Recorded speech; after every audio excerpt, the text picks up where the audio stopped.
दोस्तों झट्टा सी उत्थे वो हो गया खराब बीटर इंजन वाला, तो हुण दस्ती ला रहे हैं जी जुगाड़। दस्ती तो नहीं इनू कह सकते, लेकिन पक्खा लगा ट्रैक्टर वाला। जुगाड़ ये ला रहे हैं कि छापरे के मुरे चढ़ा रहे हैं, इत्थों खाले नूं खार पै पै ते खाला गया खोर। आ देख लो इधरों ये पानी इधर नूं टुट रहा, इधर अस खेच आ रहा तो पानी भी इत्थे नीवां पैंदा। ते हुण छापर तो सानूं पैप वाला नहीं लब्भा, वड्डा जिहड़ा पैप वाला जिहड़ा हुंदा छापर जिहा बनिया जिहड़ा स्पैशल हुंदा इस काम लई, वो लभ्या 6 इंच लभदा सी, वो फिर नहीं लिया। तो आ फिर असीं लैके आए हैं छापर ही लैके आए हैं, मोटा छापर।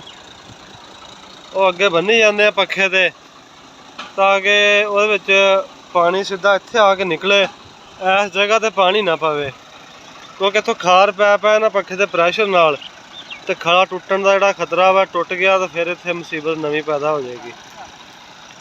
तो आ देख लो जी, इत्थे तक हुण छापर च पा दित्ता वा, ताकि पानी ਉਹਦੇ ਵਿੱਚ आएगा तो पानी इत्थे आके डिगेगा इधर, तो इंशाल्लाह दा बड़ा फायदा होएगा।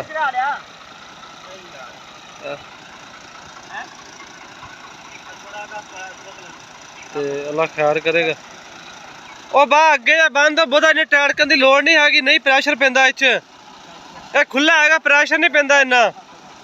आ मोहरे बनो एक बारी, मोहरे जे इत्थे के बंद हो बस, इनू बन के तो फिर चलाने जी, क्योंकि पानी अगे जाके डिगेगा इत्थे आके, इत्थों फिर खल की जी खार वाली है टेंशन खत्म हो जाएगी। तो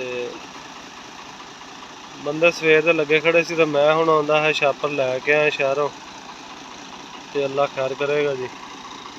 ये वेख लो जी जिमींदारां दे काम जुगाड़, मेहनती कौम। बाकी थानू एक वीडियो लैदा पावांगे असीं जी, वीडियो ज़्यादा लंबी हो जाएगी, एक लैदा वीडियो पावांगे तो चलदे दी इहदी परफॉर्मेंस दी, थानू नहर तो पानी भी विखावांगे और इहदा भी गांह खाले दा पानी विखावांगे कि पानी किन्ना कुछ चुक रहा। तो जेह्ड़े दोस्त साडे चैनल ते नवे आ तो जल्दी जल्दी चैनल नू सबसक्राइब कर लियो, तो वीडियो नू लाइक भी कर लियो।